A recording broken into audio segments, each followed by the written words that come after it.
Hi everybody, how are you today? My name is Jean and I'm here today to explain to you how I made my Loki costume for this Halloween. So it starts with the horns.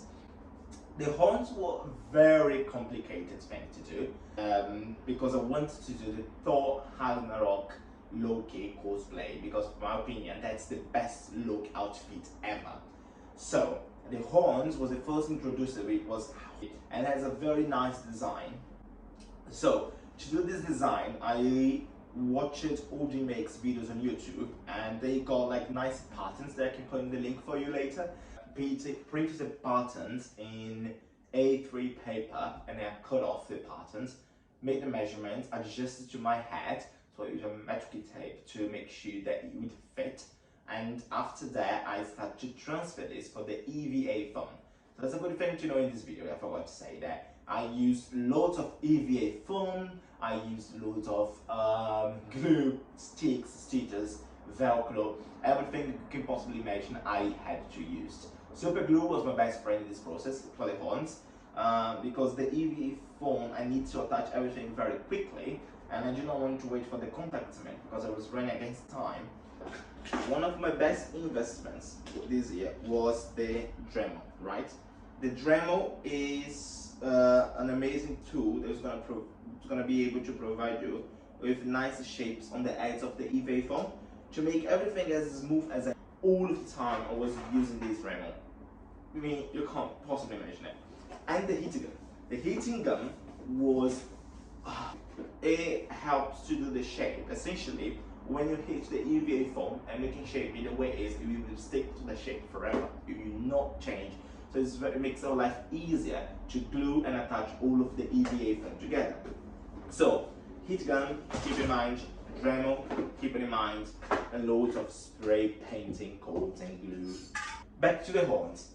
After cutting the shape, the patterns, making the Eva Foam, make sure that was everything symmetric and fitting my head properly, I started to glue them together, attach them together, right? And all the time was heating it to make sure that the shape would stay. The horn was quite complicated because, as you know, Loki's horn is very centered, but after I added to my head, it simply wouldn't be as straight as I wanted. So I said, okay, I'm gonna make it a bit wider and hopefully it's gonna be fine. And I think it worked quite well. I used loads of filler to smooth the lines even more in the Eva Foam. I could add some touch to make sure they felt like it was melted gold. I really wanted to make sure that it was feeling like it is melted gold. But I was so afraid that when I applied the spray painting, it wouldn't, but actually the effect was better than I could expect. It really felt like it was melted gold, and I really recommend to use filler on your horns to make more sturdy. Especially because if you're going to a Halloween party or a Comic Con, you're going to be beating around and that can break easy. But if you apply the filler, it will not break. The only way to break is if someone really gets it and it's stuck in half, but it will not happen, so do not worry about it, right? When to the painting, I applied for a coat. I used PVC glue, white PVC glue to do the coat because I wanted to get very sturdy.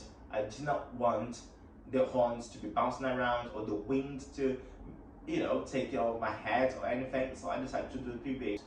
I used first the black spray painting because black painting is perfect for any shiny armor, all the type of paintings.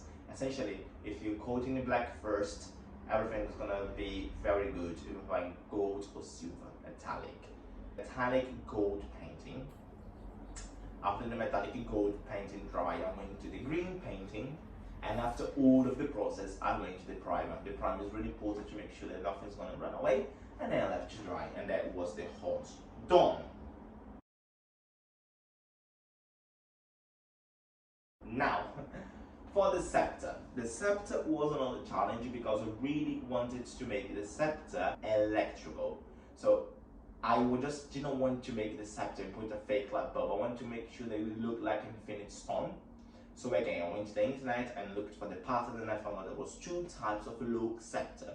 The first Loki scepter was the small Loki scepter that you can see in many films, and the other one was the big Loki scepter. And I said, well, go big, go home, right? Let's do the big one. So I used for the scepter a pipe. I know PVC pipe that I bought from B&Q, and a lot of EVA. So I used again the heating gun, my favorite friend, to bend the PVC tube pipe. After it was completely bended, I started to apply the EVA foam around it. Again, more super glue because I want this to stick forever. And it was nice because on the bottom I could apply the lead. So I used the bottom of the pipe to also touch with the super glue the lead battery disposable, and I put all of the light through the tube pipe all the way to the top where I would put. Then I cut more EVA foam, I did more shapes, did lots of shapes and patterns for the scepter, especially the things on the top that looks like knives, really. And I mean a dinosaur, honestly, look at it, it just looks like a dinosaur with a knife on top. It's so funny. So, well, I cut it off everything, and then I added to the top of the scepter, carefully placed the lamp. For the lamp, it was quite difficult because I really wanted this to look like an infinite stone. So I bought a normal lamp, cut off the back of the lamp, make sure that it was everything empty, and I broke the glass of the lamp in the process. Because of course it's me, nothing is easy. Well, because I was going to put the paint on top, and of course there is some two things that you attach and you hold the lamp on the top of the scepter, so I knew that would be fine. I had to do an extension in the cables because the length I had wasn't long enough for the scepter, so I cut off scarily, and then I added some electric cables on the top of the light, and it works quite well. As you can see, Loki scepter has some details in the middle, so I was saying, I might use this in my favor, so I applied the filler in a way that would look like the details that the Loki scepter had. But I decided to use the PVC glue because I wanted to get stirred to really feel like I was holding gold. So I added to the PVC glue. After the PVC glue came in the black paint, of course, and then we started with the gold. Painted everything and then applied the metallic and then ruined a bit of the gold, and I had to come back with the gold, and I used some nice paints from my marker, make everything nice and top notch, which was great. I was ready and I was very happy with the result as well. It took me 3 days, but I'll be honest with you, it was easier to do the scepter than it was to do the horns. I tell you that.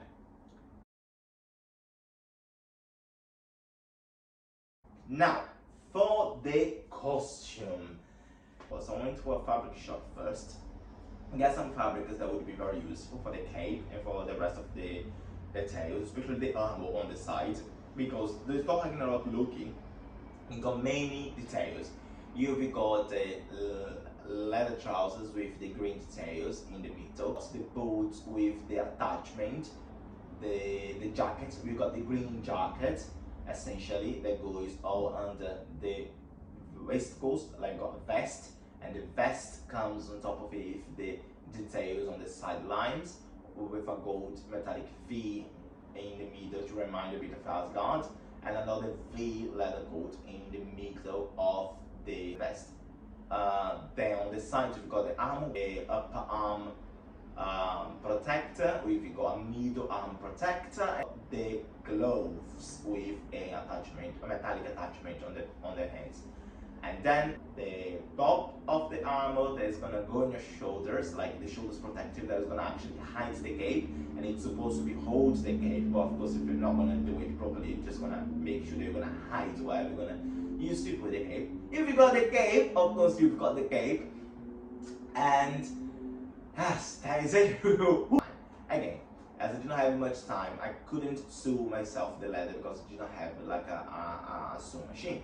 So what I did was I went to a second-hand shop in central London, and then I bought some second-hand leather jackets, many types of second-hand leather jackets. I found a nice green jacket that would be the bottom base. I found a nice leather vest there, which apply the other leather on top of it. So why I bought so many leather jackets? I bought so many leather jackets because I wanted to cut off all of the leather from those jackets and use those leather to match the leather for the armor sides. So in this green fake leather, did the shapes first, cut off measurements, make sure that everything would fit me, would fit my body, would fit my arm, and then I glued them all with like fabric glue on the Eva Foam, and then after I do everything, I made the shape of my heat gun again, but the color wasn't quite as similar as the jacket that I had, so I had to paint it through. So I painted all of the armor pieces, and then I added the details with more brown leather. I had to do the attachment, so I got some nice velcro and I made the measurements to make sure that the velcro would attach properly to my bottom green jacket. And that was it for the armor done. The gloves were a bit more difficult. I had to do 4 different patterns for the gloves, attach them all together. I used some zipper paint, acrylic paint the zipper to be more golden looking, and then added to the bottom of the part and then attached the gloves with more velcro as well. So for the vest, that was a bit tricky, put everything away, and then I measurement to make lines with this, and then I decided to apply on the same design that it is on the pictures that you can see right now on the video. And the V is in the middle of the vest, and I wrote the big V in more leather pattern, and on the top I applied the acrylic paint to be looking like gold, and that would go on the top. But how to put it was a tricky thing. So I actually, because the zipper of the vest was in the front part, I have to hide it, cut the button, and I bought more zipper, and I found a nice green zipper, and I had to sew the zipper by hand. So that was me sewing the zipper by hand in the back of the vest, so I could put it on easily on the top of my jacket. Then I came with the velcro, and I put the velcro on top of the vest to hold the armor patterns that I made for the shoulder and to hold the cape. For the trousers, I cut a pattern for the green leather jacket, and I added the lines. That part was quite simple, was quite easy because only 3 lines in each side. But then I wanted to add some more details on the top of the vest because I did not want the waist to be appearing while wearing the costume. So I used more leather to do these nice details that you can see, and it worked quite well.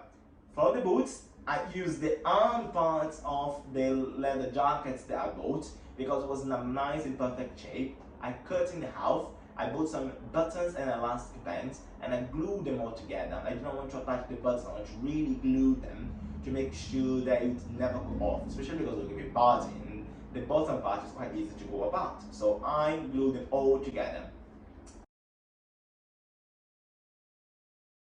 I tell you that, guys, it was a whole process. I passed 10 hours sewing the cape. Again, I don't have a sewing machine, so I had to do everything by hand.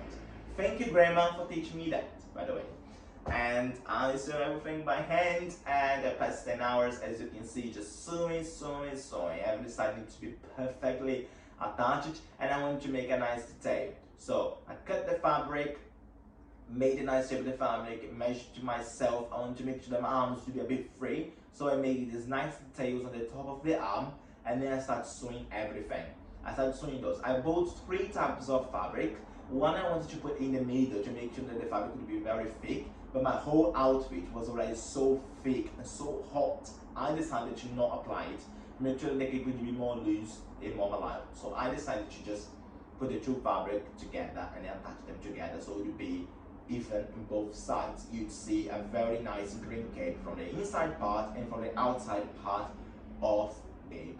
Also, I did not have the time to do an inverse cape, so I couldn't hide the costume, I couldn't hide the sew marks. So what I did was I bought a green line that was the same color as the cape, so it would disappear during the night, and it did quite well actually.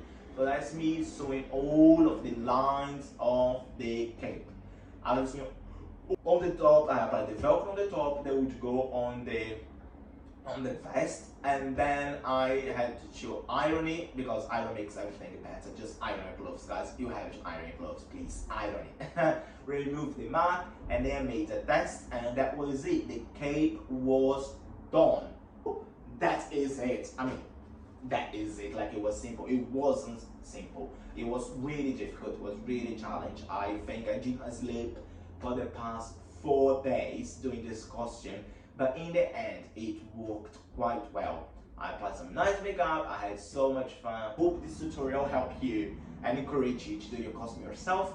Don't be afraid. If you feel like, oh, it's not gonna be similar or it's not gonna be good, do not worry. It's not supposed to be perfect. You can do it your own way, because I mean, it's you and it's your costume and you're doing it yourself, so you can do the way you envision it, the way you thought about it, which is perfect.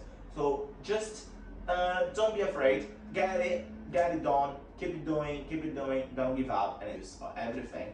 Just drop me a comment below, and I will be happy to answer all of your questions. All right? I will drop as well some links with everything I bought online, and the type of materials and fabrics I used, the Eva Foam I used, everything, and I hope it's gonna help you to make your own costume. And I hope you're gonna be happy. And thank you very much for watching this video. See you next time.